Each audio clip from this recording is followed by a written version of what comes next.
Nintendo owns the name king of suing people. Make one wrong move and they might make you pay millions of dollars. Like James Burt, who uploaded the files for a brand new Mario game letting people play illegally. Or Gary Bowser, who ended up in prison for selling hacked Nintendo devices. But where are they now? Are their lives truly ruined? I chose 8 of Nintendo's biggest lawsuits, starting with Matthew Storman. The year was 2019, and Matthew thought it would be a great idea to begin a website called ROM Universe and let people download Nintendo games for free, which is illegal. Matthew would run this site for a while, people would go download their free Nintendo games, and what made it worse, you could pay Matthew a subscription to get faster download speeds, which made Matthew $30,000 every single year. Now, if you're Nintendo, seeing all of that go down, your first thought is, we don't like that, let's sue Matthew. And they did just that. Nintendo took Matthew to court and ordered him to pay $2.1 million for allowing everyone to download Nintendo games for free on his website. Now, what happened was Matthew was only ordered to pay $50 per month to pay off the $2.1 million. So that's not too bad. The problem is, Matthew missed his first payment of $50. I'm sure now it's been settled or he's still paying off that $2.1 million. But where is Matthew now? Well, I did research on Matthew, and the entire lawsuit took place in California. I found one Matthew Storman from California, and he makes TikToks. His bio is, oh yeah! And we have some videos. Let's click this one.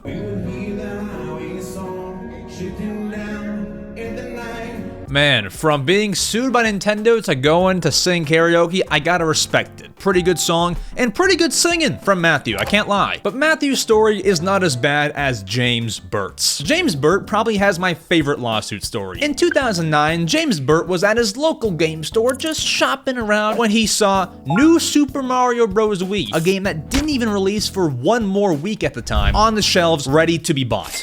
Now, as any Nintendo fan would, if you see a game that's not even released yet on the shelves, you want to go and take it to checkout to see if they will let you buy it, because if they let you buy it, you have something no one else does. So James did that, and they let him buy Mario Bros. Wii 1 week early in Australia. G'day, mate. So James goes home, I'm sure he's so excited, and he hops on these online gaming forums. Now, when writing on these forums, James claimed he had the game, and people on the forum were saying, upload the files, prove to us that you actually have the game. After some convincing, James uploaded his Mario Bros. Wii file, letting 50,000 people download the game and illegally play it without paying a dime. Now, Nintendo heard about this, and in classic Nintendo fashion, they sued James Burt for $1.6 million. And he probably has one of the most popular Nintendo lawsuit cases. But where is James Burt now? Well, James has since began a YouTube channel as of 2021 and has been somewhat active. He's done a channel intro where he's addressed the Nintendo lawsuit. Ever since then, he's posted here and there. He posted him playing Super Mario Bros. Wonder in an emulator. That would not be the first time he has had Mario game files on his computer. Other than that, he DJs under the name DJ Nuts. Gotta respect it. Is it copyright? Probably not.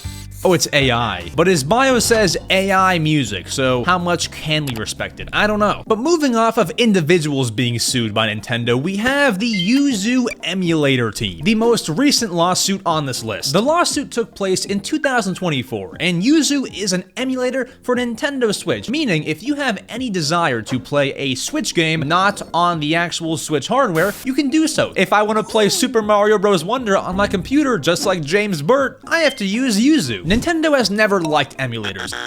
While some of them can get away with existing, Yuzu couldn't, and that's because Yuzu was teaching people how to play games illegally, telling people how to get certain keys you aren't allowed to have to play Switch games on a computer. Nintendo sued the Yuzu team and argued that Legend of Zelda Tears of the Kingdom was played illegally over 1 million times. Nintendo won that lawsuit like pretty much every other lawsuit they're ever involved in, and Yuzu had to pay $2.4 million to Nintendo in damages. Now, where's the Yuzu team? Well, the Yuzu program was removed off of GitHub, meaning you can no longer download it. The Yuzu creators also made a 3DS emulator called Citra, which is also removed. And while I couldn't find much on the actual creators, their company name is Tropic Haze LLC. I googled that, they run a smoke shop now. I don't think it's the same Tropic Haze, I'm just kidding, but funny. But it's not as chaotic as the Mario Kart in real life lawsuit. In 2017, if you were walking around the street, you might see Mario and Luigi and Bowser zip by you in some go-karts. This was all run by a go-karting company named Maricar, operating in Japan. Now you'll notice Maricar and Mario Kart sound awfully similar. Nintendo characters in go-karts, they're trying to make Maricar, or Mario Kart, in real life. Now normally, go-karting companies operate pretty fine and well. However, Nintendo saw they were using Nintendo costumes. One, they did not allow them to use costumes for this. And two, when you go go-karting on the streets of Japan, somebody's bound to crash. And when somebody crashes and they're wearing a Yoshi costume, it looks like Nintendo's doing this.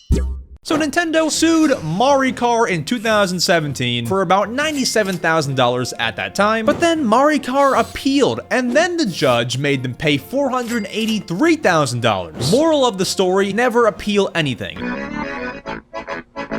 But where is Maricar now? Did they shut down? In fact, no, Maricar still operates to this day, but under a different name, Street Kart. They use different costumes now, and I'm telling you, when I go to Japan, that is a bucket list place to visit. But while you probably have never heard of Maricar before, I bet you've heard of rapper Soulja Boy. Yes, Nintendo sued rapper Soulja Boy in 2018. See, Soulja Boy was coming out with these custom Game Boy looking consoles called the Retro Soulja Boy Mini. These retro Soulja Boy Minis had retro Nintendo games on them, and he was selling them. You can't do that, you don't own those games, Soulja Boy. So because he's essentially selling Nintendo's games, Nintendo didn't quite sue him, but they said, hey, if you actually keep selling these, then we're gonna sue you. And he backed off immediately and stopped selling these. But where is Soulja Boy now? Well, I did some research. He's a very public figure. Soulja Boy is set to perform at SeaWorld.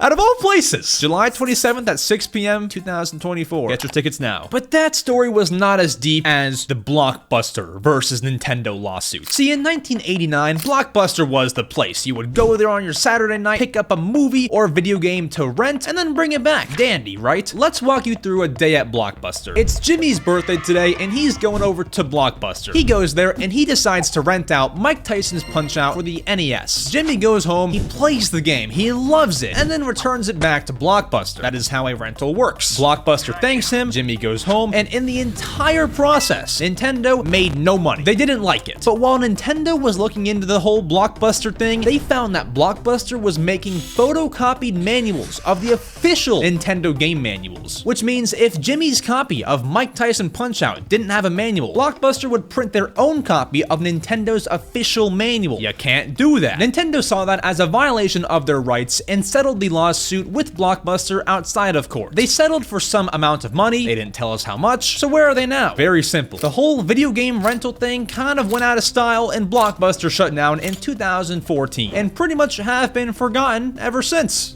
Something else that's been forgotten for a long time is the Game Genie. The company behind the Game Genie NES accessory got sued by Nintendo back in 1990. So if you were a kid with an NES in 1990, what would you do? Buy a copy of Mario Bros and play it how it is? Psh, boring. You would buy a Game Genie, which allows you to inject cheats and hacks and customize the game in a way that it shouldn't be played, such as giving Mario invincibility or unlock infinite lives so you never lose. Nintendo saw that and said, hey, they're changing our games, we don't like it. So Nintendo sued the Game Genie company as it added unofficial and unauthorized features to Nintendo's games, which if they add the wrong feature could potentially hurt Nintendo's brand. But Nintendo actually lost this lawsuit simply because the judge compared the Game Genie to skipping parts of a book or fast forwarding a movie. It customizes the experience, but not permanently. So Game Genies kept being sold, but where are they after that? The NES Game Genie is no longer being sold officially, but you can pick one up for about 30 bucks on eBay. And it's pretty hard to make a Game Genie device for any modern game, like for Nintendo Switch, PS5, whatever. So Game Genie is pretty much gone, but they do have a website where they give you information on how to unlock things in retro video games, cheat codes, and more.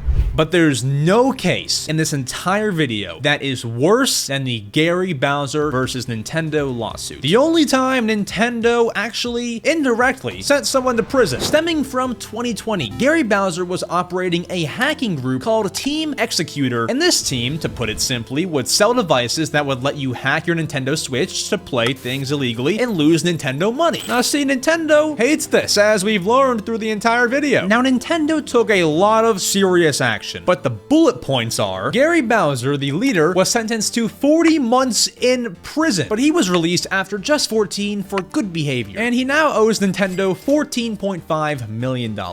Where is Gary now since getting out of prison? There's some info out there, and I actually found Gary on Twitter. On this Twitter, Gary has declared that he wants to restart his life. He documents himself messing with retro hardware like computers and calculators, relaxes in his backyard, and decorates his office. However, he's unable to touch any retro gaming consoles. He did do an interview with The Guardian and said that he's gonna try to pay back Nintendo, but it's not going to be very much. We've learned people make mistakes, but of course we wish everyone here the best getting on with their lives after being sued by Nintendo. Feel free to subscribe. Here's a video here to watch. Here's the subscribe main channel thing, and then here's my Nintendo podcast channel. It's all great stuff. I'll see you all in the next one. Adios.